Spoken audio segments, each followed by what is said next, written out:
Hello, good evening, my lovely warriors. Welcome to the next session of Sprint Series with me, Shreyas, your physics master teacher. And in today's one-shot revision of thermal physics, what are we going to do? I'll be telling you. But Sprint Series is intended for all the JEE 2022 as well as 2023 aspirants. So welcome aboard and mark your attendance in the chat box right now, and feel free to express yourself on the chat box, make friends, also help each other, and also keep on answering as and when questions come up. So those of you who do not know me, my name is Shreyas and I'm the physics master teacher.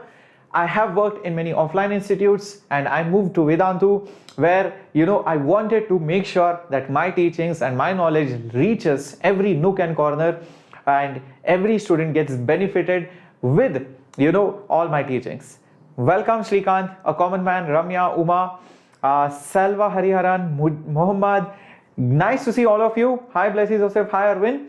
So I can see many of you are also new to the channel. So yes, do not forget to smash the like and subscribe button. So in today's session, we'll quickly revise through calorimetry, heat, temperature, thermal physics, and thermal expansion. And then we'll also move to KTG and heat transfer, which has conduction as well as radiation. Lots of PYQ practice problems so that you can see what kind of questions are being asked in the actual JEE mains as well as the advanced examination. Alright, everybody get up. Vanakkam, hi Ninja, hi Jiva, hi Priya, hi SM. Hello, Ninja JEE. Nice to see your logo, nice to see your display picture. Hi Niza, nice to see you all over here. So how many of you are 11th, how many of you are 12th? Do let me know in the chat box, because this is a 11th standard topic. And don't think that for 12th or dropper students you should not study 11th, because it has equal weightage in your upcoming JEE examination. Alright, hi Gokul, how were your exams? I hope it went well. Ready for today's class? And I don't know how many of you were also there during the Vedantu's Got Talent session which happened in the afternoon. I hope you have seen all the winners who have showcased their talent, and really amazing. Okay. First time attending live, nice to see you guys. And yes, hit the subscribe button, because it's your English channel in the country and we have been running for 2 years, and thank you for all the 92k subs. Okay, also a time to congratulate all our students who performed very well, fabulous performance in their NTSE examination. 1 out of 4 students from Vedantu cleared NTSE exam.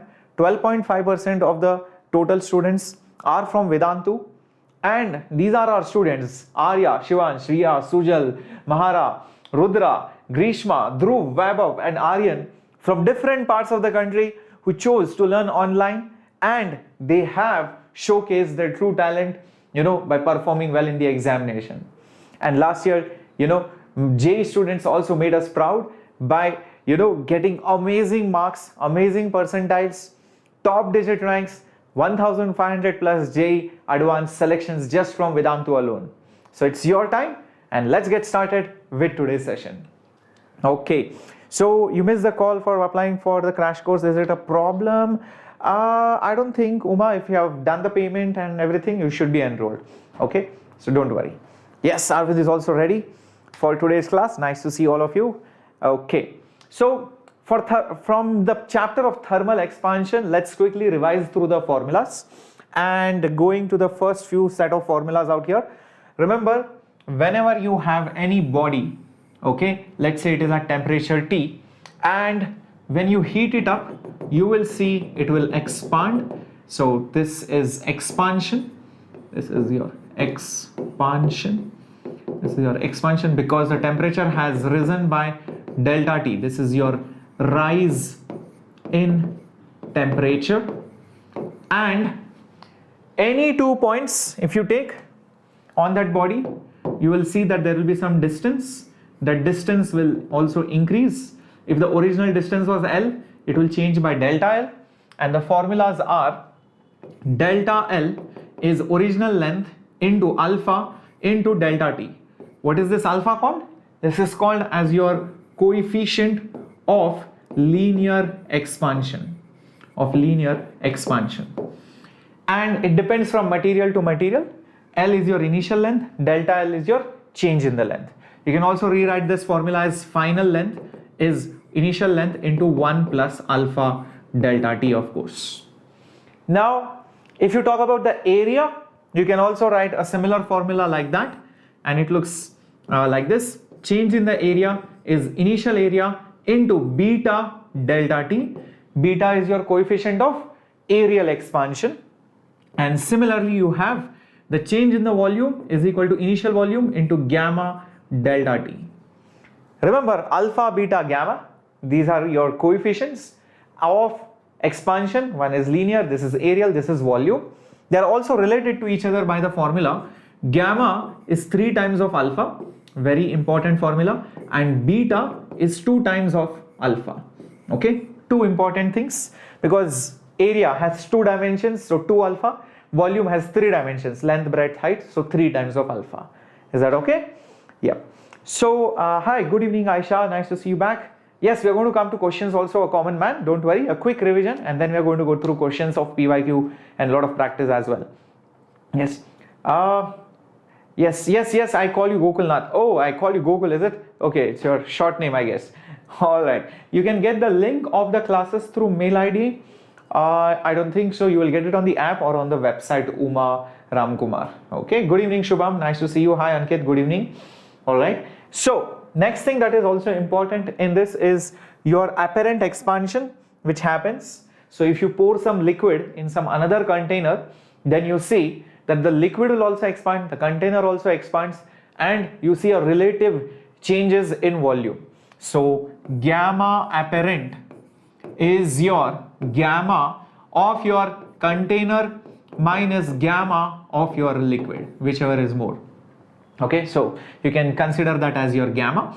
Okay, I hope this is clear. This is your apparent expansion formula. Also another formula, whenever you have a rod and some kind of object which is stuck between 2 rigid bodies, and you heat it, you will see there will be some stress which is developed because it is restricted. It wants to expand but it can't expand, and there is a stress which is developed over here, which is also called as the thermal stress. And the thermal stress sigma is given by Young's modulus alpha into delta t. Very, very crucial. Okay, I hope this is all clear, my warriors. Everybody fine till this point? Very good, excellent. Why I changed the background? I feel that dark background is much better than the white background. It's good on eyes, and plus I changed to PowerPoint because you can get all these things in the written format in the PDF when you download it. Alright, great, very good. So let's move ahead to the next thing, and let's talk about calorimetric formulas. So first thing is for, if you have a body and you heat it by Q, you will see that the temperature rises. So this is your thermometer, let's say. The temperature will rise if you heat it. This is your body. Then that heat supplied is given by mc delta T. What is m? M is the mass. What is C? It is called as the specific heat capacity. Keep this in mind. M into C, small m into C, this is capital C. This is your just heat capacity. There are 2 different things. Specific is per unit mass per degree Celsius. Heat capacity is just per unit mass. Okay, sorry, per unit degree change in temperature. It's not per unit mass. So that's why it's just called heat capacity. This is specific. Specific is per unit mass as well. Great. Okay. Also, you need to know the conversion factor. Remember that work can be converted into heat and heat can be converted into work. Heat is measured in generally calories. Work is generally measured in joules, but they can be converted into each other. There is a simple conversion factor. Remember that 1 calorie is nothing but 4.18 joules. That's your standard conversion factor. 1 calorie is the amount of heat required to raise the temperature of 1 gram of water by 1 degree Celsius. That's how 1 calorie has been defined. Okay, but if you change the state, If you changed it from solid to liquid, liquid to gas, so from solid to liquid or liquid to gas, then you use latent heat formula. The heat which is involved is M into L. This L is called as your latent heat. You should know the latent heat for conversion between ice and water. That is basically 80 calories per gram. And similarly, latent heat between water and vapor, that is 540 calories per gram. That's standard. You should keep all these values in mind. Yes, whenever latent heat is involved or whenever phase changes are involved, remember these are at constant temperature. These are all isothermal processes. Temperature never changes. So until the water boils completely and evaporates, temperature remains at 100 degrees Celsius. Indu, take a tablet, sleep for some time, 1 hour or 2 hours, wake up, you will be all fine. Take up some tablet, obviously consult a doctor. I am not a doctor, so I can tell you the tablet, but I don't want to take the risk, okay? So you consult. If some tablet works for you, make sure you take that. Usually that's what I do. I take some tablet if I have a headache or if my eyes are paining or something like that. Sleep for 1 or 2 hours and then I start studying or I start doing my work. That's what I would recommend in Dukanan. Okay, cool. Chalo, let's move on then. No, Krishna, today the crash course is not for 6,500. The offer was there only till 4 o'clock. That's why I put up that notification yesterday that this is only valid till 4 o'clock. Okay, cool. Okay, one more thing that you guys should remember is the conversion between temperatures. So if the temperature is in degrees Celsius, okay, 0 degrees Celsius is 273 Kelvin. So T degrees Celsius plus 273 is T Kelvin. So that's how you convert from Celsius to Kelvin. And to convert from Celsius and Fahrenheit, the formula goes like this. So for example, 32 degrees Fahrenheit.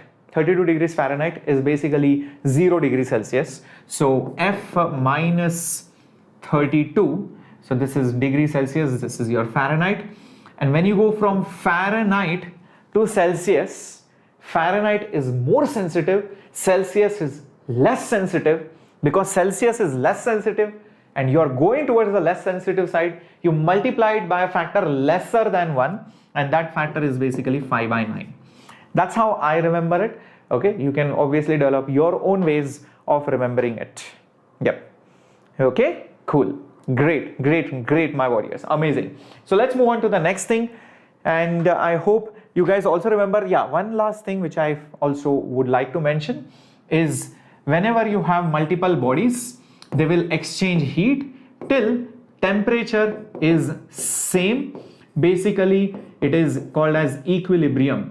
It is called as equilibrium, and always the heat which is lost is always the heat which is gained. Keep this in mind. This is one formula which you will be using when you have mixture of liquids or ice melting into water or some kind of equation where there is exchange of energy till thermal equilibrium is achieved. The three important laws were, your gas laws experiments. Once pressure is constant, when volume is constant and temperature is constant. Those are standard, you would have learnt in chemistry. First time, here temperature is constant, like you can see in this graph. If temperature is constant, obviously pressure is inversely proportional to volume. You can see that they are inversely proportional. And yes, it's called as the principle of mixtures. Yes, Gogulnath, correct. And over here, volume and temperature, you will see that if pressure is constant, then your volume is directly proportional to temperature. And in this case, if volume is constant, then you can see that pressure will be proportional to temperature. This is your ideal gas equation. PV is equal to nRT, and N is obviously moles. You can also write it as number of molecules by Avogadro number. That's one way of writing.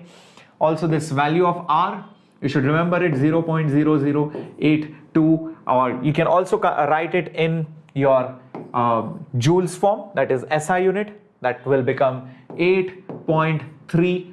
Okay, that will be in SI units if you are using joules, if you are using meter cube, if you are using Kelvin, and all of that. Okay, great. So keep all these things in mind. Very good. Then also remember that molecules of a gas, they are moving randomly in all directions. Recollect all those kinetic theory of gases principles, and they have equal probabilities of going in each and every direction, and they all have different speeds. Those speeds are represented by a curve called as, the Boltzmann curve. This is like your class performance. Imagine if I tell you, you guys are probably a collection of 100 students, and I plot the marks, or I plot the height, or I plot the weight of all the students. It will look something like this. Many students will have a certain weight or certain marks. Very few students will have very high marks or very high weight or very tall height, and very few students will have very little marks or very less weight or underweight or very little height. So that's how it works. This is also telling that most of the molecules, most probable speed will be this one. Very few molecules will have very low speeds or very high speeds. And then you also have the average and the RMS speed. Is it possible to get 125 plus in the first attempt if you start now? Yes, Aram says 125 plus is a cakewalk. Follow my 45-day plan, you will get it. So one thing is the RMS speed, which is 3RT by M. That's one formula. Second formula, average speed 8RT by pi m. You don't have to remember the other two. If you know this, you can get this, or you can also get that. And also the most probable is 2RT by m. So I would suggest you to just remember these formulas. These are the most important. If you know this, you automatically can go from here to here or from here to here by using ideal gas equation. Okay, remember the ideal gas equation can also be written down as, this is one way, PV is equal to nRT. You can also write it as PM is equal to rho RT. This is also correct, where M is the molecular weight, rho is the density. PM is a rho RT. Okay, this is also an equivalent way of writing your ideal gas equation. Great. So what is this? This is the formula of your mean free path. Try and recollect. Every gas molecule will travel some distance, collide, travel some distance, collide, and keep on, moving in some random path like this. Mean free path is the average of all the distances that it travels between successive collisions. First time it travels 1 meter, next time it travels 1 millimeter, next time it travels 300 meters, next time it travels 7 micrometers, anything. So it's the average distance a particle travels of a gas before making the next collision. And that formula is 1 by root 2 pi nd square. Here, let's see how many of you remember what is that n. Yep.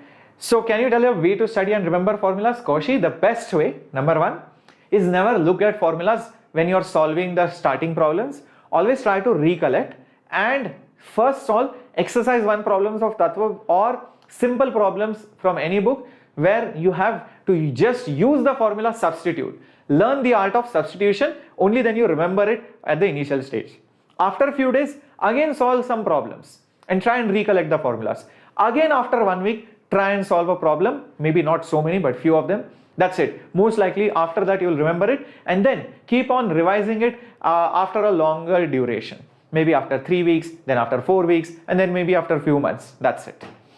D is the diameter and N is the number of molecules per unit volume.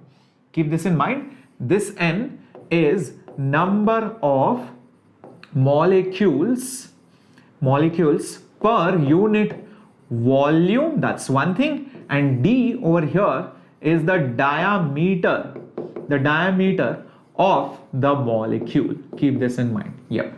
Some of you remember this. Yes, D is the diameter. Correct. Naresh, it's okay, bacha. Even if you are late, you can just rewind back the session. Even in a live class, all of you who are late, rewind the class and you can catch up. Or if you think you know the formulas, start watching it live from here. All right. Great. Okay. Teach in board, or will it be in the software thing, Anirudh? Reason is the software is much better than the board.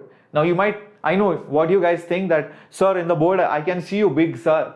Guys, there is no need to see me big or the teacher big. You should see the content big. Number 1. Number 2, quizzes are there. Number 3, leaderboards are there. Hotspots and all other features which is not possible on YouTube is there on the platform.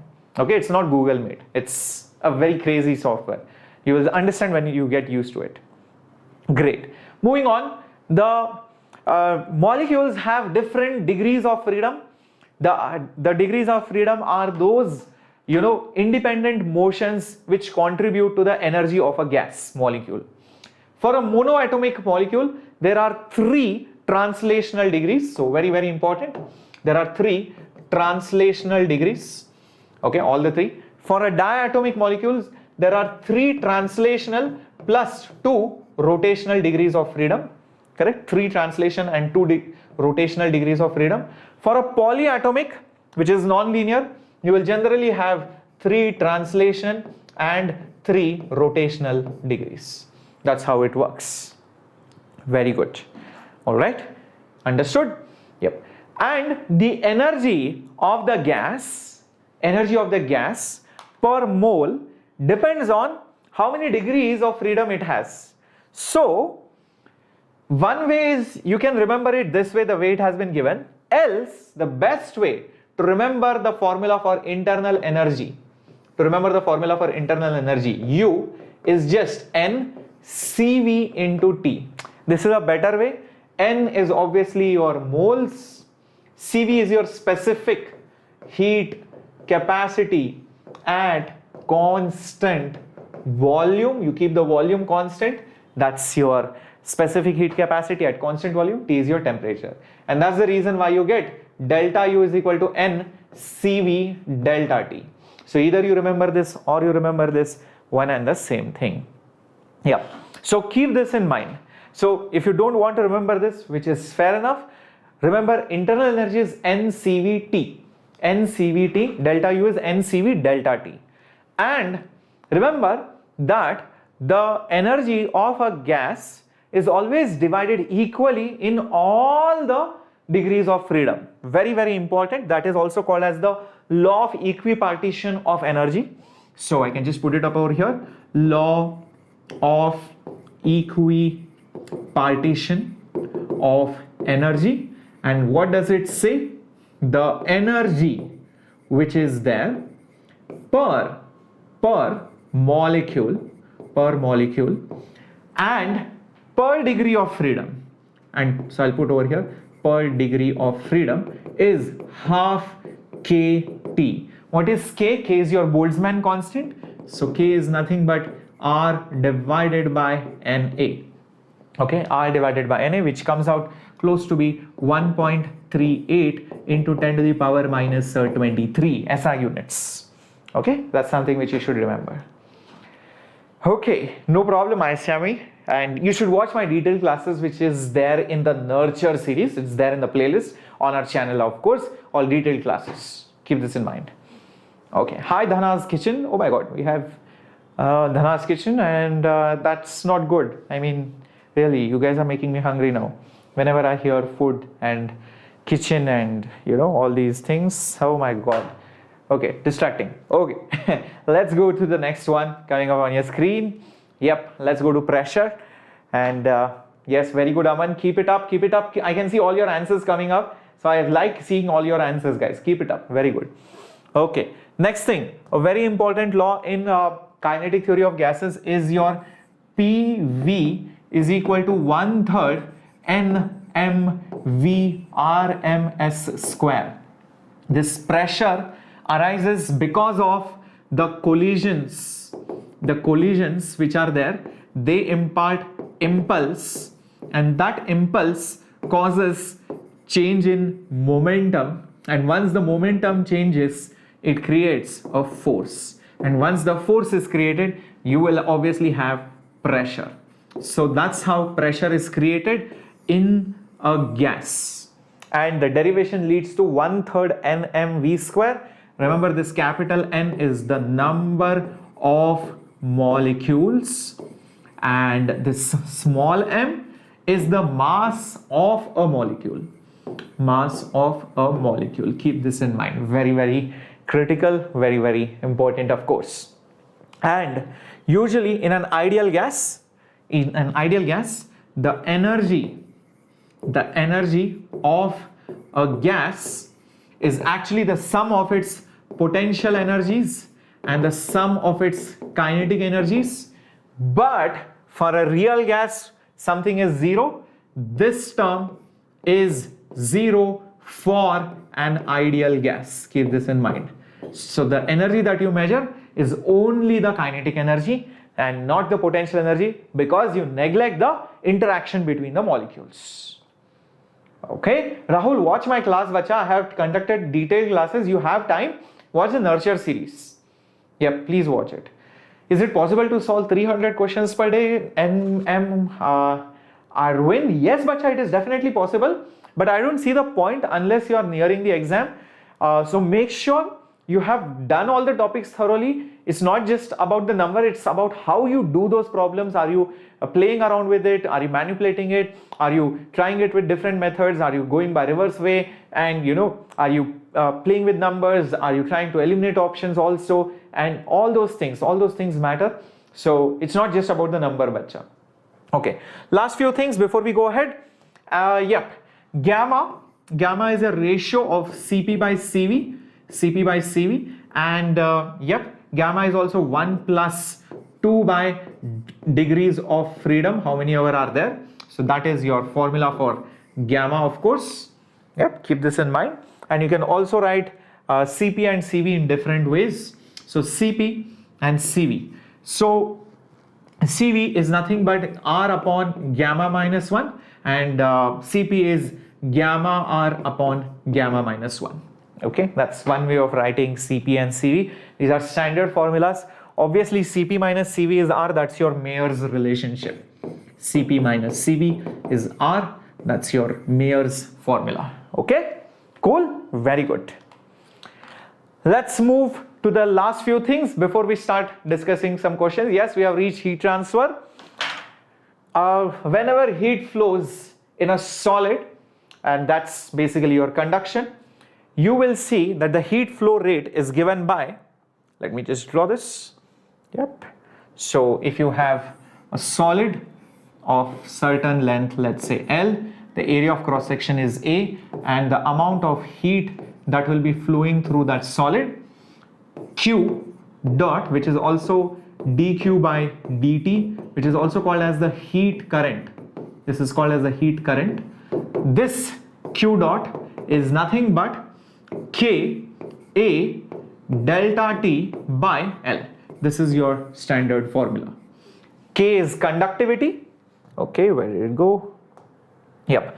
The K is also called as the conductivity of the material. If K is more, it's more conductive. K is less, it's a bad conductor. Conductivity is the area, obviously, of cross section. L is the length through which it is cutting through. Delta T is obviously the temperature difference between these 2 points. Delta T is the temperature difference between these 2 points. Now you can always compare heat current and electrical current, thermal resistance and actual electrical resistance, temperature difference and voltage difference. They are all related to each other. Just like you have voltage is equal to IR, which is your Ohm's law, right? Ohm's law is exactly this. So remember, voltage is similar to temperature difference, voltage difference. Current is similar to heat current, and R is similar to thermal resistance. What is this called? Thermal resistance. And you can make use of this fact for solving heat conduction problems. You can just solve it via the knowledge of current electricity. Keep this in mind. Hi Abhishek. Hi Kamjot Kaur. Welcome bacha log. Yep. So you can always convert from a heat transfer conduction problem to a thermal resistance, to a electrical current circuit problem, provided the circuit is nice and you can convert it for your convenience. So many questions are there where you have multiple rods, one after the other or in series, parallel. So you can do that. And the thermal resistance formula is always L by Ka. Okay, keep this in mind. L by K, very important if you want to convert it into a resistor. Length is given, K is given, A is given, convert it into a resistor and solve it by using this conversion factors. That's it. I will take up some questions, don't worry, you will get a hang of it. So you can use series and parallel formula as well. So this can be used for solving series and parallel formulas and parallel circuits formulas. Okay, keep this in mind. Fair enough. Then regarding your radiation, one law is for your Wien's displacement law. It says that the maximum radiation occurs at a certain wavelength. That's your Wien's displacement law. Wien's displacement law. And it says that every body which radiates heat, it emits radiation, it emits electromagnetic waves of different wavelengths. The maximum wavelength into the temperature is a constant. Okay, that's very important. If temperature increases, the maximum wavelength decreases. Temperature decreases, maximum wavelength increases. So this graph looks like this. We are talking about the maximum intensity wavelength. And also remember, whenever radiation falls on any body, then there are many things that can happen. Obviously it can get reflected, it can also get transmitted, and it can also get absorbed within the body. And there are three coefficients: absorption coefficient, reflection coefficient, transmission coefficient. And absorption plus reflection plus transmission is 1. That's your standard thing. Obviously, if 10% gets absorbed, 20% gets reflected, remaining 70% has to get, transmitted or whatever, the other way around. Yes, makes sense. So one is getting absorbed, 10%, reflected is, let's say, 20%. So remaining 70% has to get transmitted. And remember your Kirchhoff's law. The Kirchhoff's law also talks about emissivity being absorptivity. So this is also very important, which says that good absorbers are good emitters. Good absorbers are good emitters. Like a black body, remember, a black body has emissivity or absorption coefficient as 1. It absorbs everything, and it's also a very good emitter. Yeah, thermodynamics is a separate thing, Ramya. Yes, okay, very good. Let's move ahead to the next part. And yep, here we go. The next thing is Stefan-Boltzmann law, okay, where the net heat which is absorbed or released per unit time is given by the heat which is, let's say, absorbed minus the heat which is basically emitted. Okay, this is very important law, and when you solve this, you basically get this as, E sigma A. E is your emissivity, sigma is your Stefan-Boltzmann constant, A is your area, and here you have T raised to 4 minus surrounding temperature raised to 4. This is your body's temperature, this is your surroundings temperature. It's raised to 4, that's what you should keep in mind.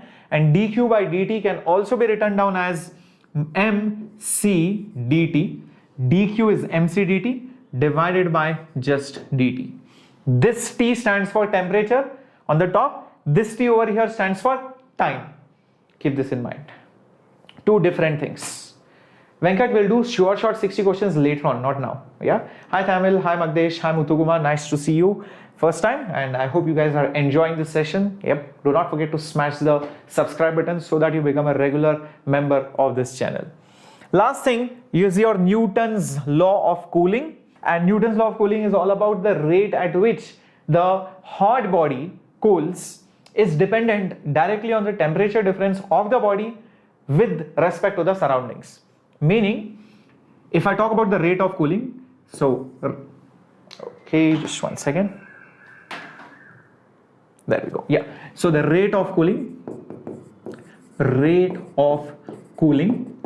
which is nothing but dt by dt, is always proportional to the temperature difference of the body with respect to the surroundings. So temperature of the body minus temperature of the surroundings, but you usually put a minus sign because cooling means temperature will decrease. So the minus sign is just because of this word cooling. If it was a rate of heating, then that minus sign won't be there. Yep, I hope this is clear. Hi Nanda Kumar. Looks like Abhishek, you are enjoying the session. I'm so glad. Keep it up, bacha. Keep it up. All right, so let's move on to the next thing, and I guess it's the question, of course. Okay. Definitely, Venkat, I'm always there for you, bacha. So, chapter-wise mock test, Bobby, is not a good thing to do at this point of time. You should do part test and full syllabus test. Okay. You can do chapter-wise assignment. That's a different thing. But remember one thing, whenever you do only chapter test, especially when the JEE mains is round the corner, it's not a good idea. Many people will make many mistakes by just doing chapter assignments. Just doing chapter mock test. That's why at Vedantu we always give you part syllabus mock test or full syllabus mock test when you near the end, when you are seeing that the exam is around the corner. Hi Pratibha. Muthu, you should join the 11th standard crash course. Yes, that will help you, not the 12th standard. 11th standard crash course will help you. Yes, Muthu Kumar. Okay, let's see how many of you can solve this. Here is the question coming up on your screen. An external pressure P is applied on a cube at 0 degrees Celsius so that it is equally compressed from all the sides. K is the bulk modulus. Interesting. Alpha is the linear expansion coefficient. Suppose we want to bring back the cube to its original size by heating. What temperature should it be raised by? This was asked in JEE in 2017. Rajat, just give me some time. I just want to do these sprint sessions for all the important topics, maybe 1 or 2 topics more, and I'll be doing in fact on Tuesday or Wednesday I'm doing 12th part syllabus mock test. Rajat. Himanshu, JEE is hard if you don't study, JEE is easy if you study. Simple. Okay, so Rajat, I'll be seeing you in the mock test, part syllabus mock test, then I'm going to go to full syllabus. If you see my entire flow on YouTube, right, it has been very systematic. I first completed all the chapters. I also did mentees and some advanced problem solving sessions so that you're thorough with the syllabus. Now I'm going to do the sprint sessions, one shots plus PYQs and all the important problems. And then I'll go to part syllabus mock test and then I'll train you guys for full syllabus mock test. That's how I'm going to coach you on YouTube. Okay? Don't worry. Interesting. Okay. Bobby, you'll get the Vedantu's mock test in the JEE crash course. The link is there in the description box below. Let's start solving this question. First of all, it's compressed and you now want to bring it to the same size. So imagine if this is your, applied on a cube, okay, and you compress it, it contracts, and again you are trying to expand. Okay, this is your cube which is now contracted, and this change in the volume is delta V. The original volume is V. Now I know how this delta V and V are related. If you talk about it from the aspect of solid mechanics, here is what I will tell you. The bulk modulus, in this case it is K is the bulk modulus, is the change in the pressure, which is P, upon del V by V. Correct? The bulk modulus will be P upon del V by V. Very systematic, very standard formula. Yeah. All right. Now, if you talk about it from the thermal physics point of view, look at this. From thermal physics, thermal expansion point of view, I will say delta V is nothing but initial volume gamma delta T. Right? This is very important for you guys to understand that this question is based on 2 chapters. That's why it's a JEE question. And gamma is not given, alpha is given. So there comes the next concept. Here I will write, first of all, bring this V over here. So del V by V is gamma. Instead of gamma, put it as 3 alpha into delta T. Good. Now instead of del V by del V, put it as 3 alpha delta T. So over here, I'm just going to put 3 alpha delta T and the rest of the things as it is. So K is P by 3 alpha delta T. The question is temperature should be raised by. So delta T will be, bring delta T here, send K below. So P by 3 alpha into K. And do I have such an option somewhere? Yes, I have it right over there in option C. You can see that. Yeah? Interesting, isn't it? Crazy. Crazy. So this is how you get to the change in the temperature. Everybody with me? You saw how 2 chapters are related? Love the question? Yeah, go ahead, smash the like button. Moving on to the next one, coming up on your screen now. Here it comes. A pendulum clock loses 12 seconds a day if temperature increases by 40 and gains 4 seconds in a day if the temperature is 20. The temperature at which the clock will show correct time and the thermal linear expansion is alpha, then what do you think is the value of alpha and what is the correct temperature? First of all, let me remind you that when you have a pendulum which goes back and forth of length L like this, the time period of the pendulum is 2 pi under root L by G. Why will the pendulum clock lose or gain time because of temperature? Because when temperature changes, length will change. And if length changes, time period will change. And if time period changes, you will count different number of oscillations. For you guys, maybe 2 oscillations is 2 seconds. Example. But since the temperature changes and you do not know that temperature has changed, for example, and you still count 2 seconds, that will give you a wrong amount of time. Is that making sense? Yeah? I hope this is clear. Shrisha, that's the thing about live classes. I keep looking at the chats in between so that, you know, there is a reason why you guys are attending it live, because sometimes you have some queries, sometimes you have some doubt, just like you posted right now, right? So don't worry, I don't get distracted by chats. I know what to see, what not to see. Okay, cool. Let's move ahead now. Now, 40 degrees Celsius, it loses time, and for 20 degrees Celsius, it gains time. So that means the correct temperature for which it should show the correct time will be somewhere between 40 and 20. So let's say the temperature is theta, because time is also going to come, and I don't want to confuse you with temperature and T variables. I don't want to take it as same. So imagine I will gain 4 seconds. I will gain 4 seconds if I increase it, if I lower the temperature to 20 degrees Celsius, and if I increase the temperature, okay, I lose how much time? I will lose 12 seconds if I increase the temperature to 40 degrees Celsius. So theta is your correct temperature, accurate temperature. Now here is my logic. Because length change causes time period change, hence if I go by errors, look at this, time period is 2 pi by root G, G is not changing, L's power is half. Recollect, there was a formula in errors. And what was the formula in errors? If you have many variables, many physical quantities raised to different powers, the relative error is the sum of the relative errors multiplied by the power. So here, delta T by T, this is a constant, don't even worry about it. Delta L by L, and the power should come over here. That's what is the formula. Delta T represents the change in the time period. T is your accurate time period. Half is a constant. Delta L by L is your change in the length. Now, delta L by L is something which we know. How? Observe. Delta T by T is nothing but half. Delta L is L alpha delta theta.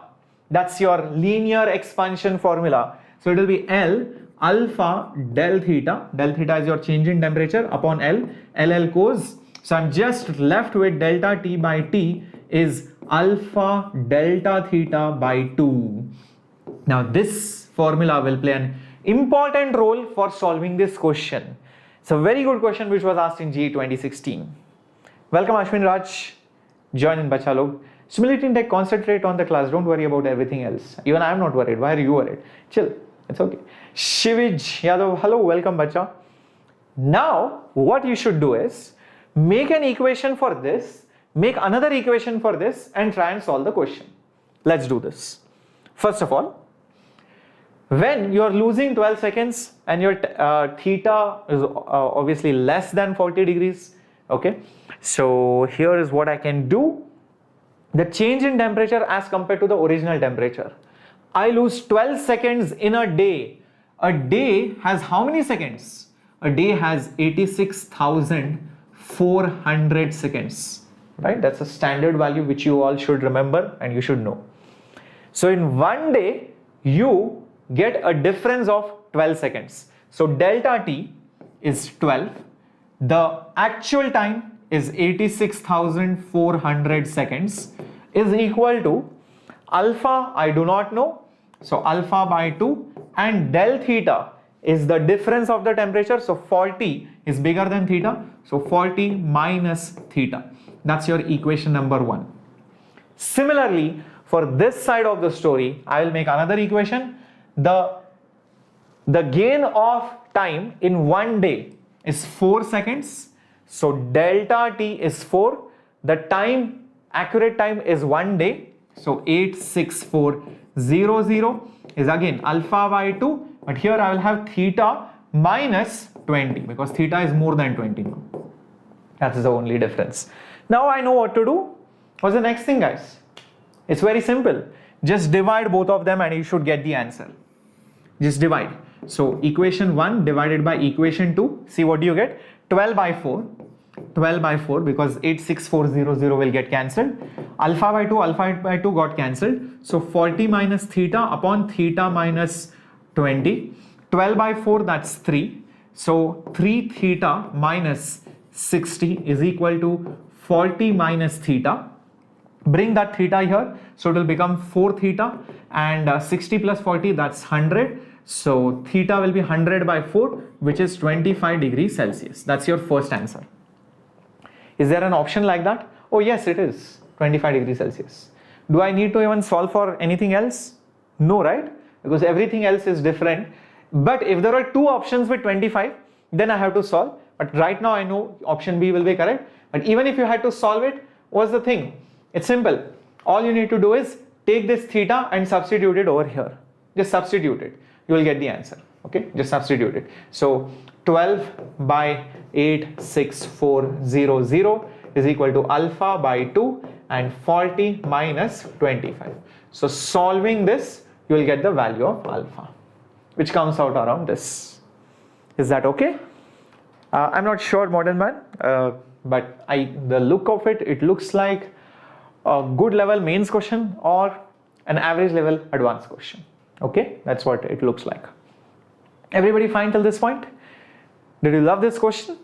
So what are all concepts were involved? Thermal physics, simple harmonic motion, errors and measurement, and then obviously ratio, proportions and all of that. Hello Mohan Raj, welcome aboard. Hi Jinsi. Hi Faizan. Yep. Okay, move on to the next question coming up on your screen. Coefficient of apparent expansion is given of a liquid by two different vessels. The coefficient of expansion apparent is gamma 1 for vessel A and gamma 2. I think it should be gamma 2, guys. I'll just change it right over here. It should be gamma 1 and gamma 2. If the coefficient of linear expansion for vessel A is alpha, then for vessel B is how much? Okay, let's try to do this question. Now, for vessel A, look at this. Gamma apparent will be gamma of the liquid minus gamma of that container. What's the apparent gamma for vessel A? Observe, it is gamma 1. This is for vessel A. Okay, and the coefficient of linear expansion for vessel A is also given to be alpha. Let's see what it means. It means gamma 1 is gamma of the liquid, I do not know, I'll just put it like this, minus gamma of the container vessel, I do not know, but I know the linear expansion, so that means this will be 3 alpha. This will be 3 alpha. Everybody fine till this point? Thermo will come later on, Ramya. Yep. Apparent expansion, Manvi Kasam M11117. Okay, is, imagine this. You have a container, you heat the liquid. The liquid in that container expands. But imagine the container also expands. Now you are a person who is observing you see, for instance, the level of the water does not change. Then you will be shocked. You'll be like, I'm heating the liquid, still it hasn't changed. Why hasn't it changed? Because the container expanded as much as the liquid. So the coefficient of volume expansion of liquid and the container were same. That's why you couldn't see any expansion to your eyes while making those readings in that experiment. That is called as apparent expansion. So when the properties of the materials, the container and the liquid are different, you will see one of them will expand more than the other, and that's why you will see something called as the apparent expansion. Hence the apparent expansion is the difference of the expansion coefficients. Is that okay? Is that okay, Macha? Very good. Alright, Jinsi, I think what you can do is change the resolution. On the right hand side somewhere there will be a settings icon. Just probably click on it and make sure your resolution is at least 480p. Better if it is 720p.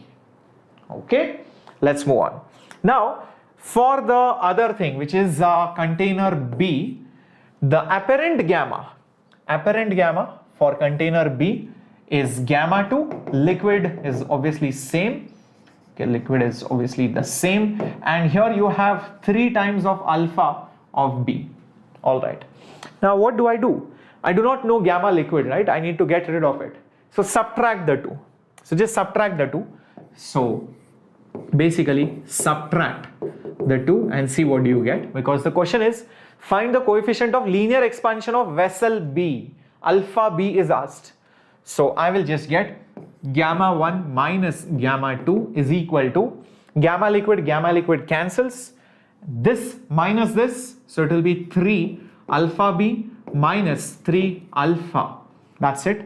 And I want alpha B, so gamma 1 minus gamma 2 plus obviously 3 alpha is equal to 3 alpha B. So therefore alpha B will be gamma 1 minus gamma 2. Take that 3 below and that 3 cancels, so plus alpha. And I think that should be the answer. Yes, it is gamma 1 minus gamma 2. Yep, you can see that. Oh, this was gamma 1. Great. Himank. Oh my god, Himank. Yeah, what a nice code word, bacha. I definitely do remember you now. Nice code word. I like your code word. It's cool. Oh my god, Joshua. Oh my god, all my students are here. Looks like your IITs have opened up or not opened up. And are you on the free Wi-Fi or are you on the home Wi-Fi? Oh my god, look at this. Adyut also spamming. Very nice. Sir, do sprint on thermo fast because my annual exams are coming. Oh my god, Ramya. I'll do one thing, Ramya. I'm going to come to your house only now. Personal coaching. Oh, look at this. This is very chalu, very chalu. All my chalu students are right now on YouTube. And okay, thank you. Very good. Oh, you are still together. Are you guys chilling out in Goa or something? I was expecting you guys to be together in some nice place. Oh my god, Rishi Gupta, पहचान कौन आपका बच्चा मैं हूँ. Oh my god, guys, don't say such statements. If my wife listens, it will be a problem. She will be like, तुम्हारे बच्चे, where are these kids from? शादी तो हुई है, बच्चे नहीं हुए अभी, ये किसके बच्चे हैं? Okay, anyways. All right, so you are at Himang's house. Looks like you guys are having a nice party and I'm not invited. What are you guys watching? What are you guys playing? Are you guys playing some game? I see Agni playing, what is that? Free Fire or PUBG or something? I don't know. What do you guys play? You should tell me. Yes, I think they surprised me together, definitely. Okay, great. Enjoy. Have a great party, guys. I hope to see you guys soon. Yep. I can come now. Yeah, thanks. Oh, but I'm anyways going to one more birthday party tonight. Yeah, so maybe sometime later. Sure. Oh, trust me, I can even take my class from your party house too, and it will go very well. Okay. Yeah, definitely. Let's meet someday, Hemang. Definitely. If mass energy equivalence is taken into account when water is cooled from ice, the mass of the water should be increasing, should it decrease, should it remain the same? First increase, then decrease. Come on, let's see. What do you guys feel? Mass energy equivalence is taken into account and water is cooled. Remember Einstein's famous equation, E is equal to mc square. Lot of t-shirts are made on it, lot of jokes are made on it. So come on, this should be a cakewalk for all of you, especially if you are done even mass defects and such things in nuclear physics. You know this question now. Figure this out. Apparent nahi samajh pa raha. Rishi, I'll give you one suggestion. There is one beautiful lecture of mine called as Thermal Expansion. Lecture 1 in Nurture series for thermal physics. Watch that. I have solved many problems over there. Please watch that. Okay. So you'll get even more insights over there. Vivek, happy birthday, bacha. Where is the cake? And where is the party? Now observe this. Mass energy equivalence is taken into account when water is cooled from ice. This is ice. Water is cooled to form ice. Think. Water is, or better to put it in the standard way. Okay, let me put like this. So water, you cool it and it becomes ice. Remember, when you supply heat to ice, then it becomes water. When water cools to ice, it will release that heat. Heat is nothing but energy. Heat is nothing but energy. If energy is created, that means mass is destroyed. So in this process, mass is destroyed. Hence, the mass reduces. I hope this is clear. Looks like many of you did not make it. Yes, the correct answer is option C. JEE Mains first expected date should be around April 1st week, max 2nd week, P3 Vidya. Okay, keep this in mind. Heat is energy. Energy is created. That means that will come at the expense of destruction of the mass. Mass is destroyed from water. So ice's mass is slightly less than that of water. Keep this in mind. Okay, moving on to the next one. Questions from this concept can also come, Vicky, in JEE Mains. Yes, definitely. Okay, moving to 2020 question. The specific heat capacity of water is 4200 joules per kg per Kelvin, and the latent heat of ice is 3.4 into 10 to the power 5 joules per kg. Interesting. And 100 grams of ice at 0 is placed at 200 grams of water at, okay, there is, I think, a printing mistake. This is supposed to be 25 degree. This is supposed to be degree. Okay. Read this as degree Celsius. The amount of ice that will melt as the temperature of the water reaches 0 degree Celsius is approximately how much? Okay, let's try and do this question. Okay, everybody with me? Let's do this. Okay, come on. First of all, what is there? You have water, you have ice. 100 grams of ice is at 0 degree Celsius. 200 grams of water is at 25 degrees Celsius. So let's draw 200 grams of water which is at 25 degrees Celsius. This is your water. This is at 25 degrees Celsius. This is 200 gram, which is 0.2 kg, of course. How much ice will melt if the temperature of water reaches 0 degrees Celsius? So if you cool this to 0 degrees Celsius, you're cooling it. Obviously, when you cool, what will happen? This heat will go into melting the ice. So, observe. So that heat which is released because of the cooling process, this will go to melt the ice. Okay? So whatever heat was released when you cool the water, that heat will go to melt the ice. Now melting, the formula, I can use M into L.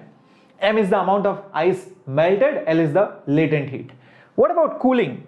On the cooling side, mc delta T is the formula that you should use, but this is different mass, so I'll put m1c delta T. Just equate these two and that's it, you're done and you are going to get the answer. So m1 is 0.2, c is this whole number 4200 joules per kg. Yeah, this is in kg per Kelvin, fair enough. Change in the temperature is 25 degrees, which is also 25 Kelvin change. Remember, 1 degree Celsius change is also 1 Kelvin change. Fair enough. Next one, M into L. M is something I do not know. Latent heat is something which I know. Latent heat of ice is 3.4 into 10 to the power 5. So that's it. From this you're going to get the value of M, guys. Just do the math, you will see the answer. 0.2 into 25, 25 into 250, so 1 decimal goes, so 5 into 4200 divided by, here you will have 3.4 into 10 to the power 5. So you can see a lot of things happening over here. 42, 420, so it will be 210, so 210 divided by 3.4, and 2 zeros gone and 3 zeros over here, so 10 to the power minus 3. So just check this out. Are you going to get this as, yeah, 21 and 3, that will be 7 times, so it will be lesser than 70. So it should be one of these, obviously. Just check this out, which answer is matching. Are you getting it as 61.7? 61.7 in grams, because this is in kg. So if you convert it into grams, it will be 210 divided by 3.4 grams. Just check this out, if it is giving you 61.7. Yep. So the answer was asked in grams. Yeah, cool. So 2 concepts used over here, melting and, well, that's latent heat, and your specific heat capacity. So all that heat was just given to melt the ice. Okay, moving on to the next one coming up on your screen. Yes, Jinsi, that's correct, looks like it. Moving on. Vessel contains 1 mole of oxygen, molar mass 32 at a temperature T. Okay. The pressure of the gas is P. Another vessel containing 1 mole of helium gas, relative molar mass 4 at temperature 2T has a pressure of how much? I think we might have to use ideal gas. Let's see. Vessel contains 1 mole of oxygen gas at a temperature of T. And another vessel also has 1 mole of helium gas, again ideal gases. So PV, if I use it as nRT, N is 1, R is a constant, volume, identical vessel, this word is important, that means it is same, N is 1, hence if R is just a constant, clear pressure is directly proportional to temperature. So that's it, job is done. The temperature is T, pressure is P. The temperature is 2T, the pressure is 2P. Is 2P there somewhere? Yes, option C. Thank you, Ace Neat Tamil. Thank you. Yeah, that's it. It's very lallu ballu, easy peasy, lemon squeezy. You should have just got it as say. There is nothing in this problem. You can see pressure is P, temperature is T, pressure is 2P, temperature is obviously 2T. That's it. I think it should be the answer. Yes, it is. Perfect. Moving on to the next one. All right. Okay. Average translational energy of nitrogen gas molecules at the kinetic energy of the electrons which are accelerated from rest through a potential difference of some volts. That's the question. Sir, is there a JEE Advanced question? Yes, there are questions, but I have not marked which one is JEE Mains and which one is JEE Advanced.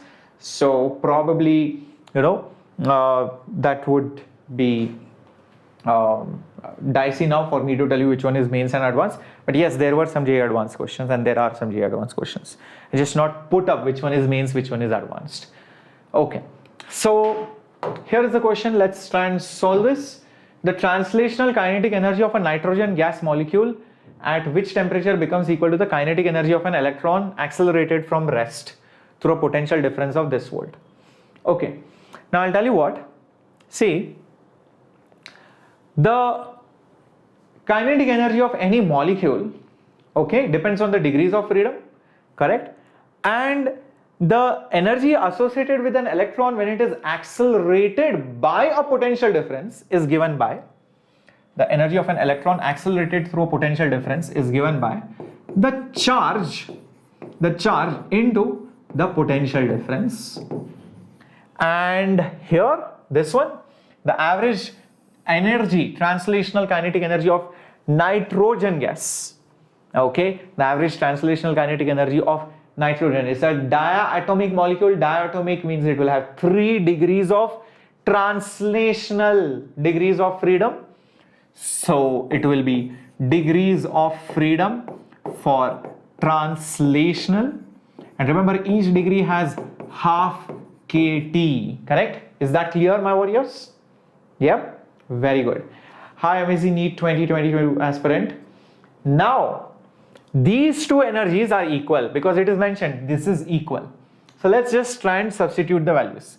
Degrees of freedom of translational 3 into half, K value 1.38 into temperature, that's what we need to find. Now this one is equal to charge, which is 1.6 into 10 to the power minus 19. Potential difference is 0.1 volt. Got it?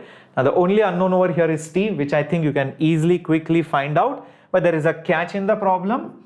This T is not the answer which you will substitute here.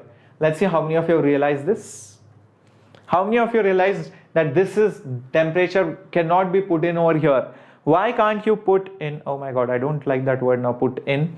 Okay, I don't know whether you realize it. So T is equal to this. Why can't I put it? Come on, my warriors, let me know. What's the catch out here? Did you realize the catch? What's the catch? Why can't I put that value? Figure it out. What's the problem? Problem is, the question asks us to find the value in degrees Celsius, but always this formula is used for Kelvin. So this is in Kelvin, so convert it into degrees Celsius. That's the catch. Yeah, got it? Cool. Moving on. So the answer comes out to be 500 degrees Celsius. So do the math, you will get it obviously. Like, there are two things in this problem. One is the conversion, remembering that this formula is only for Kelvin, and relating electrostatics and your kinetic theory of gases. Two different chapters combined together. Let's move to the next one, coming up on your screen. 1 mole of monoatomic gas is mixed with 1 mole of a diatomic gas. The value of gamma for the mixture is how much? How much is the value of gamma for that mixture? Let's try this out. See, this was asked in 1988. Whenever you have to find the gamma of the mixture, there is no such formula like N1 gamma 1 plus N2 gamma 2 upon N1 plus N2. Many students make a mistake there. The only formula is Cp1 N1 plus N2 Cp2 upon N1 plus N2 will give you Cp of the mixture. Similarly, find Cv of the mixture and then take the ratio to find the new gamma. Okay, let's try to do this. For this gas, okay, so N1 is 1 and gamma is 5 by 3. Oops, just 1 second. This is 5 by 3. So Cp1 will be, it will be obviously 5R by 2 and CV1 will be 3R by 2. That's one thing. Similarly, for the other gas, N2 is also 1. Gamma is 7 by 5.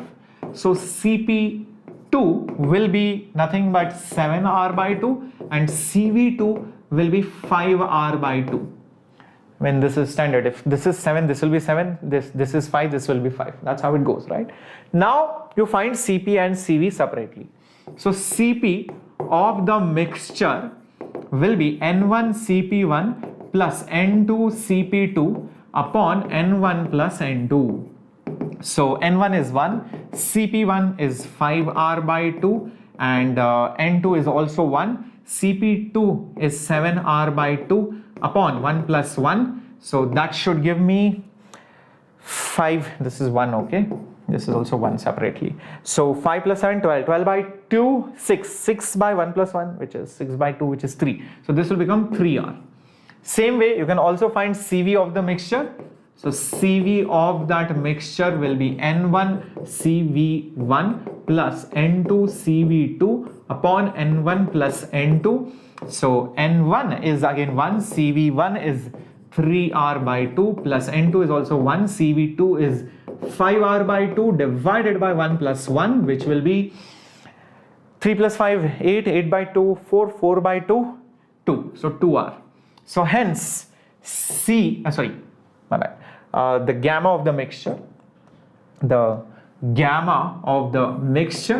will be 3R by 2R, which is 3 by 2, which is 1.5.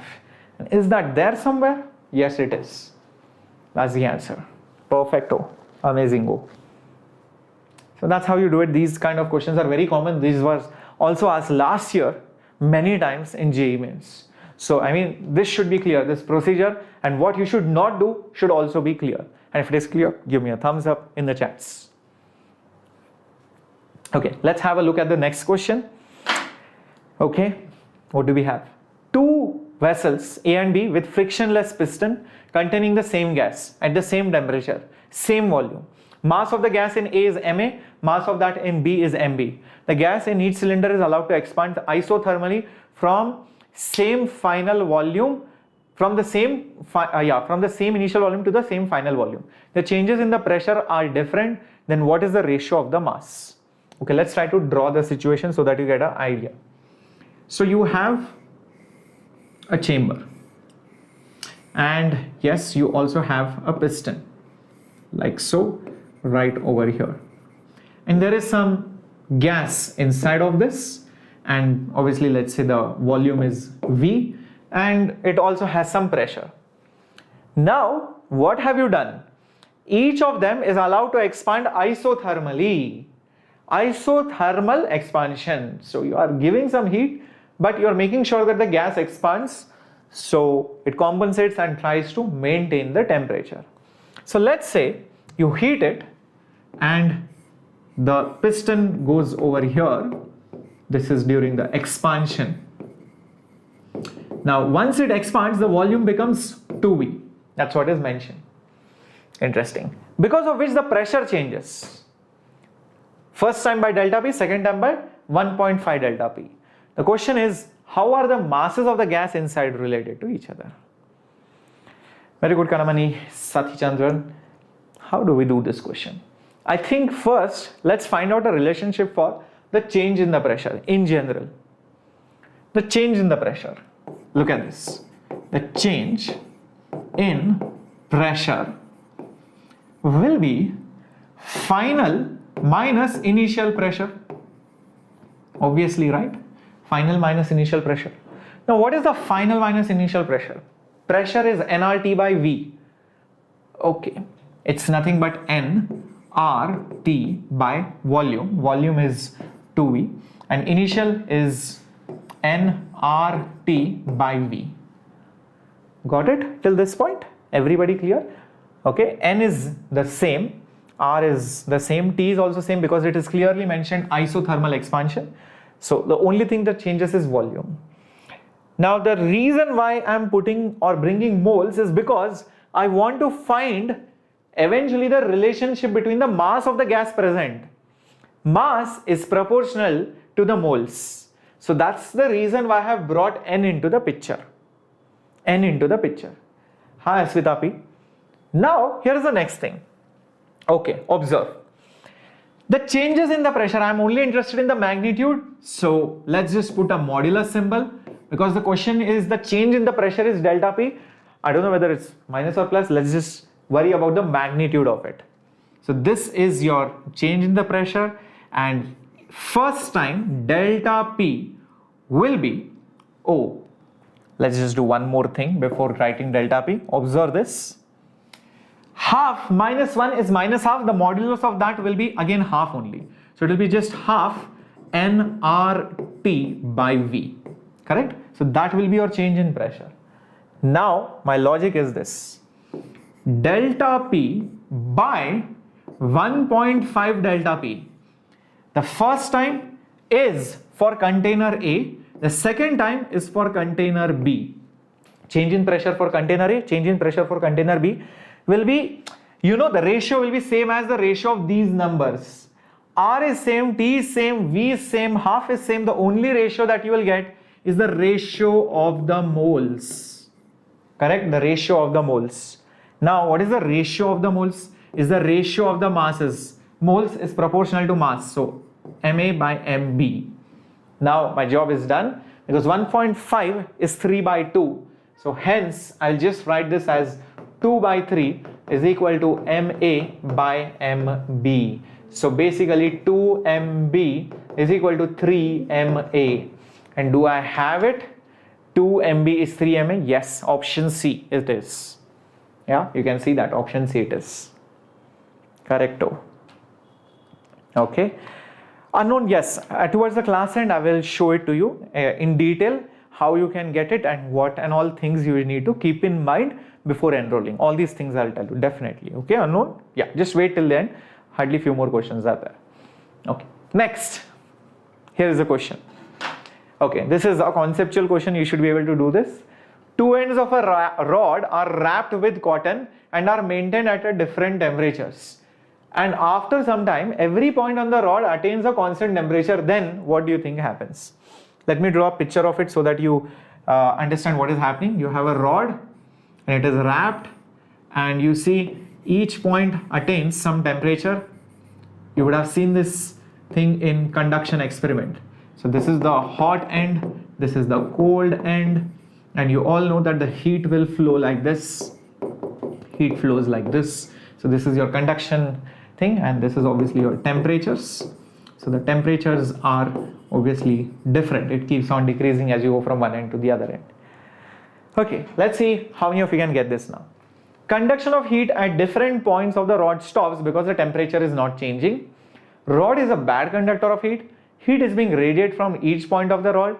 Each point of the rod is giving heat to its neighbor at the same rate at which it is receiving the heat from the other side. Guys, first option, the conduction of heat at different points stops, that's completely wrong.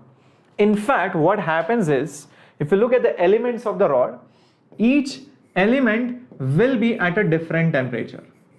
The heat will still flow from one element to the next element.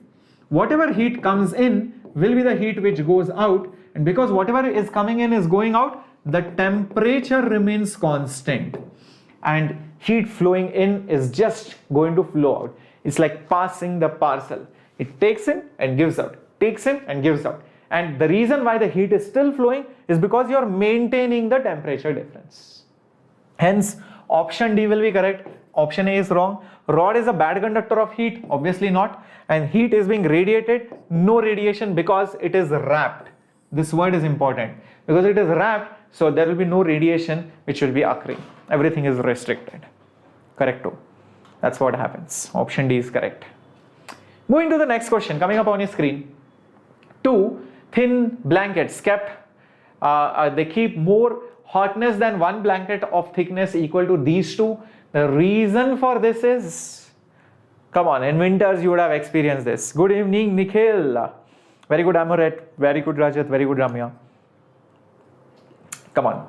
Why do you think two blankets keep you better on a cold day as compared to one blanket which is double the thickness? If you didn't know, try this out next time. Sahib Singh, you have read all the strategies. Very great, good. 2024 strategy, dummy versus regular. Okay, I will help you out with that. Don't worry. Sahib, I'll be doing counseling sessions for 2024 students very soon.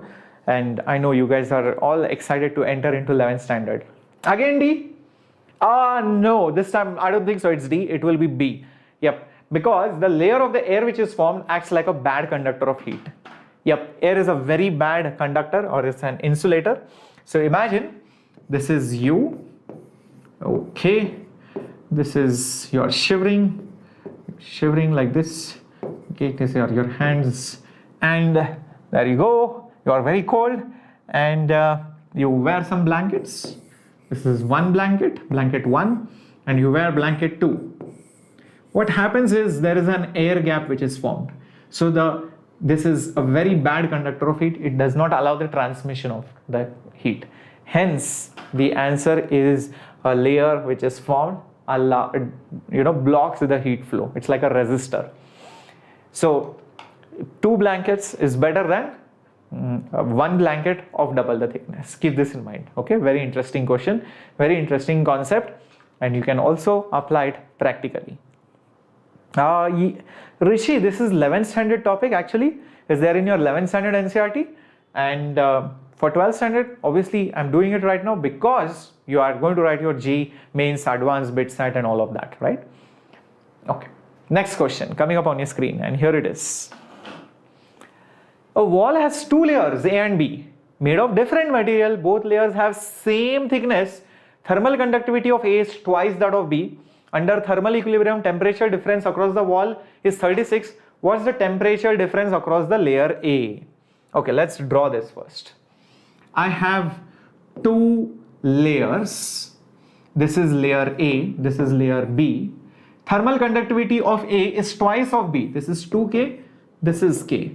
The thickness is obviously the same. L is given to be the same. So these are two layers. That's it. Think of this like layers. Okay, that's what is given according to the question. Let's try to solve this.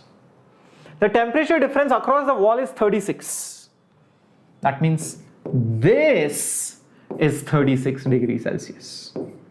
The question is, what's the temperature across this particular wall? Wall A or layer A. I will prefer solving this question via heat current method or converting it into a current electricity problem. And let's try to do this. First of all, look at this. Each layer or each rod or each wall behaves or has a thermal resistance. Agreed? Disagree? Uday Kumar already saying option C. Let's figure it out. And let me convert it into a resistor. Observe. So one resistance here and the other resistance here. This is RA and this is RB. Cool? Imagine the total voltage across the resistors is 36 volts. And now I ask you, what is the voltage across A and what is the voltage across B? Obviously, you'll be quick to answer this since the current flowing through them is the same. Since in series current is same, can I not say resistance and voltage are proportional to each other? That's in electricity. But in heat, what will be proportional to what? In heat, the temperature difference will be proportional to the thermal resistance. Correct? Got it? And now observe this. Thermal resistance is nothing but L by K. L by K. So therefore, delta T across A upon delta T across B will be resistance of A upon resistance of B. And you can see the K value is different. L is same, A is same. And A has twice the conductivity. So if A has twice the conductivity, that means the resistance is half. So this ratio will be half. Because K for A is double of B. K is double, so resistance will be half. Yep. NM Arvind, how do you study and go to NIT? It's a little bit vague question. Can you be a little bit more specific? And what do you mean by how do you study and go to NIT? I mean, I'm not sure what exactly is your point. Yeah, the strategy. Well, if you want the strategy, I have made a plan, 45-day plan for cracking JEE mains to get 99 percentile. Watch my video. It's there on this channel. You can just find it very easily. Just go to past videos, 45-day timetable by Shreyas sir. It's there. It's also probably the first video also which you can see. Just watch that NM Arvind. Okay, bacha? Cool. Now, once you know this, you also know one more thing. What is that one more thing? Delta T across A plus delta T across B is 36 degrees Celsius. Temperature across this plus temperature across this difference is 36. And the ratio is 1:2. So divide 36 into 3 equal parts. 36 by 3, 12. 12. 12. So across B, you will have 24 degrees Celsius and across A, you will have 12 degrees Celsius. That's how you divide, right? 1:2. Very good. And NM Arvind, I have also made a video on my life at NIT. You can just search for it on YouTube. Just go to search Shreyas sir life at NIT. You will get it in the first 2 or 3 results. Okay. Next question coming up on your screen. Now, let's get going, my warriors. Come on, let's fight it out. What do we have? A spherical black body of radius 12 centimeters and it radiates 450 watts of power at 500 Kelvin. If the radius is halved and the temperature is doubled, the power in watts that it will radiate will be. Come on, let's figure this out. Okay, if you're in 11th and you want to cover boards and JEE preparation, Raghu, in fact, you have a lot of time. Keep a strategy of at least 3-4 months to cover your backlogs. And I would suggest never give up on JEE. Whenever you are preparing for boards, simultaneously prepare for JEE as well. If you're studying some chapter of boards, also simultaneously solve some problems of JEE. Remember, always JEE is priority, not boards. Okay, because JEE is going to give you college, boards is going to be your eligibility. There is a difference in both of that.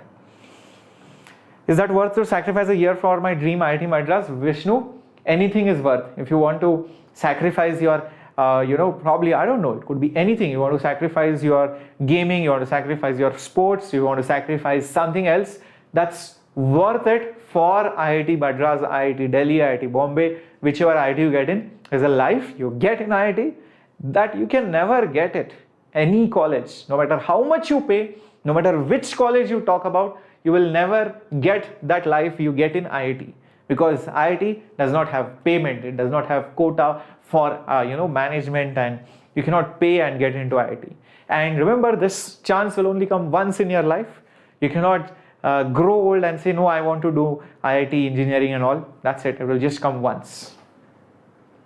Okay, yes, Rishi, most likely 99%. Okay, let's just do this and see what is the final answer.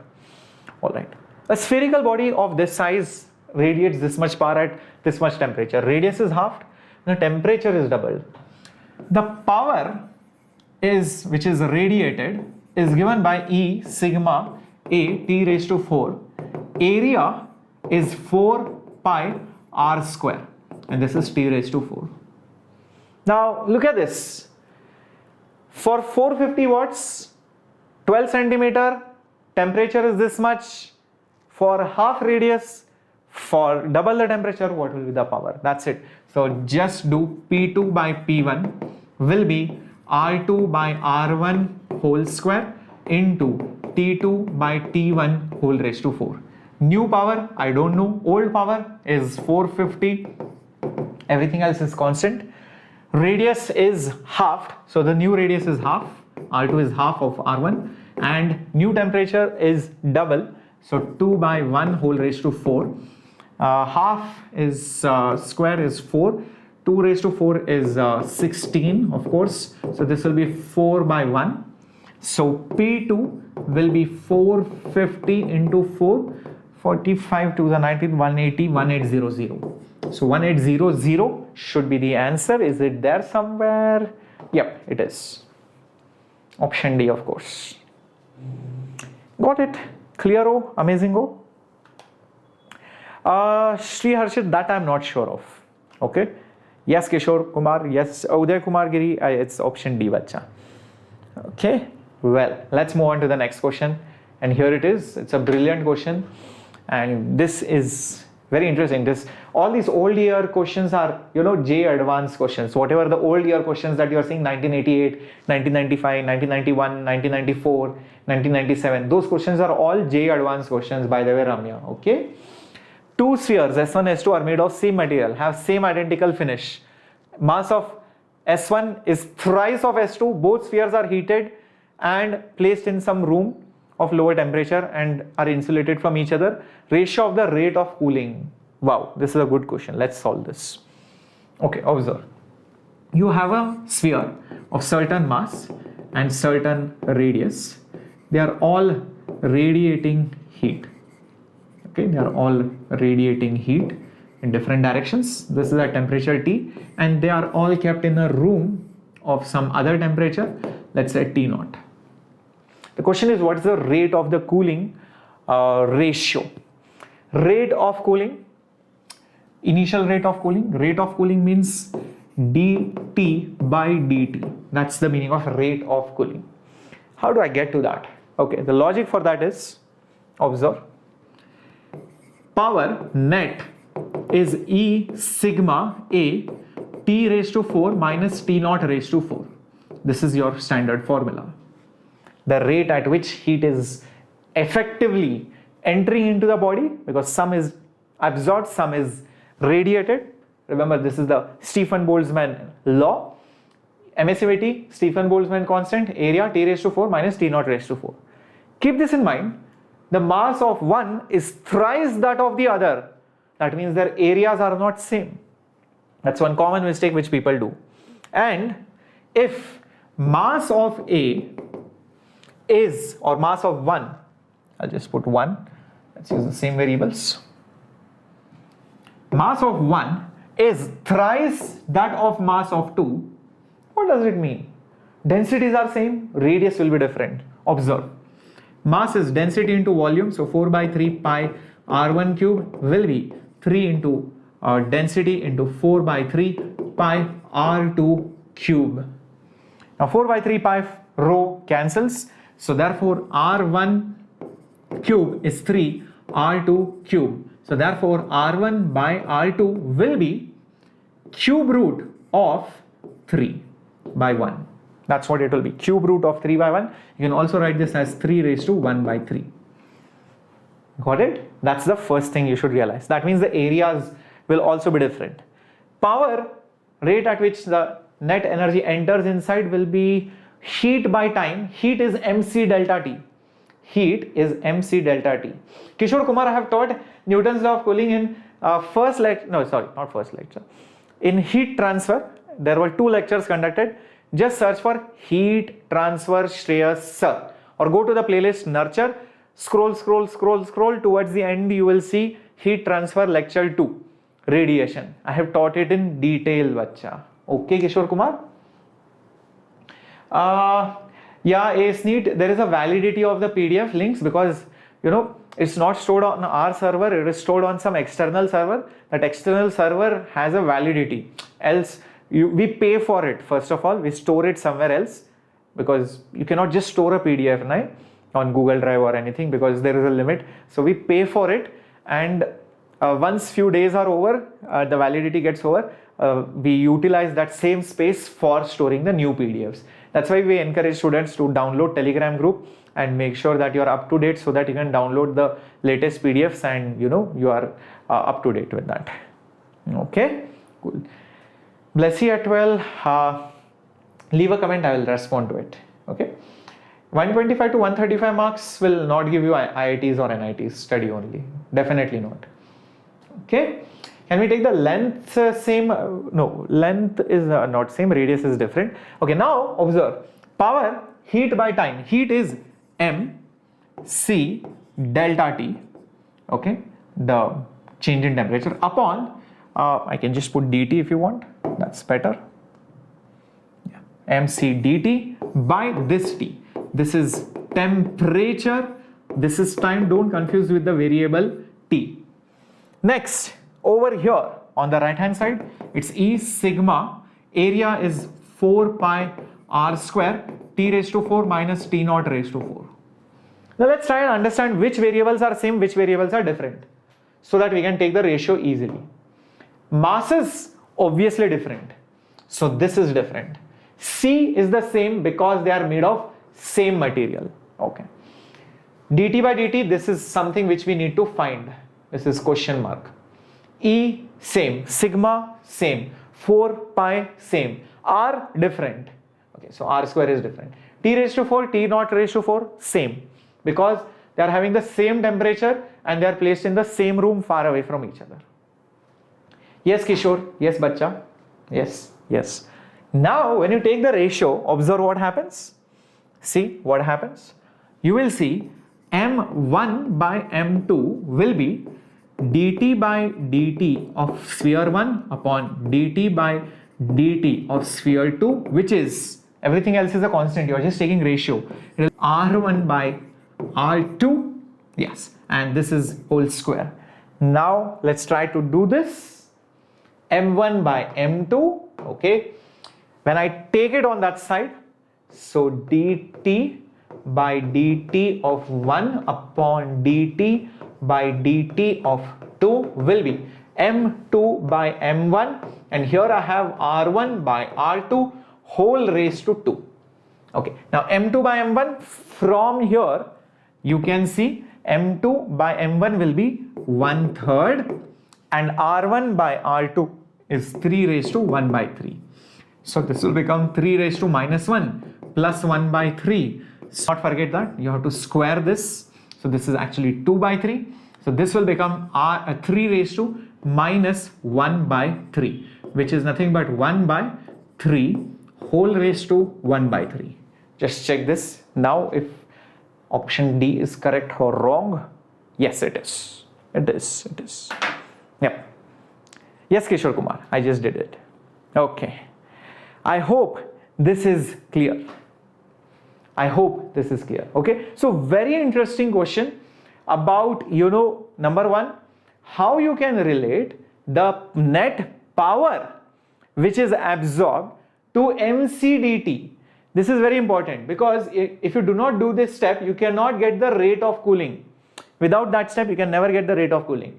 So that's one thing. Next thing is realizing that inside temperature, outside temperatures are same. So when you take the ratios, those things will get cancelled. Third thing, masses are different, material is same, hence radius is different. That's what you got, masses are different, hence radius is different, and just substitute it over here and just take the ratios, you'll get the answer. Is that clear, bachcha log? Very good. Excellent. Amazing. Let's move on to the next thing that we have. Oh, yes, those are the questions that we had. Now, some of you are also asking, sir, how can we get ourselves enrolled into the Vedantu Pro subscriptions and also the crash courses? I'll just show this to you. If you are watching the video right now, let's say over here, let me just bring it up on the screen. Okay. Let me just bring this on the screen. Okay, cool. So just go to the home and right now you might be watching this video. See guys, it's all there right over here. The JEE crash course is there. You can also see the CBSE term to full syllabus crash course, everything is there. So let's say you choose the JEE crash course. Fair enough. Here you have the option. If you are in 11th, you can also choose 11th and you can say JEE 2023. Look at this, JEE 2023. And there you go. You have everything mentioned over here. Now what do you get? You get the 11th standard crash course plus the 11th standard recordings of all the lectures that you would have missed, because the classes start obviously by June, April and all of that. Not just that, you will be enrolled into the new batch for 12th standard, KVPY, and obviously mock tests, assignments, study material, everything is given to you. Now, your classes are live plus recorded. That means you can watch the recordings any number of times after the live class is over. Test series which are conducted regularly with report cards, assignments for each chapter, and towards the end of the course completion, doubt solving in the class because of 2-teacher model, and doubt solving on the mobile app if you go for the classic, and when you go for the plus, you get a personal mentor. Now, even when you go for the light version, the course price is 59,999. Okay. Now, if you want, you can also try it for 1 month if you want. Okay, so let's say you just say buy the course for 1 month. You can enter your details and everything will open up over here so that you can, complete your payments after this. Make sure you use the coupon code so that you get the discounts. Here, you also have an option of 12th standard crash course, like right over here. This is JEE 2022 crash course.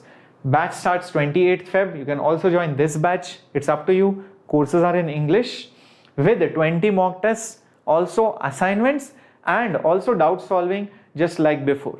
Okay, so all of this is there, and when you use this coupon code, you get extra 12% off. That means you get it for 8,000 rupees. I hope that is fine. So I think Unknown was asking, sir, how to get yourself enrolled into the courses. So this is the way, and you can obviously choose different courses right from here as well. Like you can say change. If you are a 11th standard student, you can say 11th standard. You can just choose 11th standard and that's it. You can enroll yourself in the 11th standard course. So Saja, if you have joined the vPro for the 11th crash course, how to watch my micro courses? Saja, I will open it up for you guys for the 11th standard crash course students. Thank you for pointing it out. I'll open up my micro courses for all the 11th standard students as well. Don't worry. Okay, cool. So Ashutosh, generally it used to happen in the month of October, November, December, but because of the pandemic, it is slightly unreliable when it can actually happen. But whenever the dates open up, probably you can give it. I mean, we do not know when it will be conducted this year again. because things have been really postponing the way things are because of the pandemic. Okay. Okay, cool. Yes, I will definitely do it, Saja. Thank you for informing me. Definitely. So what are the most important topics of physics in 11th standard, Sidhu? It's basically mechanics till rotation and SHM. Yeah, that's what you need to do. Okay, rotate till rotation. Okay, do all these things. Mechanics, your kinematics, Newton's laws, all these things. Okay, cool. Should I take October as a month to complete my syllabus? Ashutosh, if you're in 11th and moving to 12th, yes, October, max to max, November should be a deadline to complete your complete 11th plus 12th syllabus. Any NIT for 97 percentile, yes, you get, but those are lower ranked NITs or lower branches. Any NIT which you would want to enter into, or any NIT's branch you would want, those NIT's cutoffs are usually more than 98-99 percentile only, study only. Okay, I hope I have answered all your doubts, and still if there are some things which are remaining, please let me know in the comment section below after the video ends. And yep, the crash courses and for 11th and 12th both are available.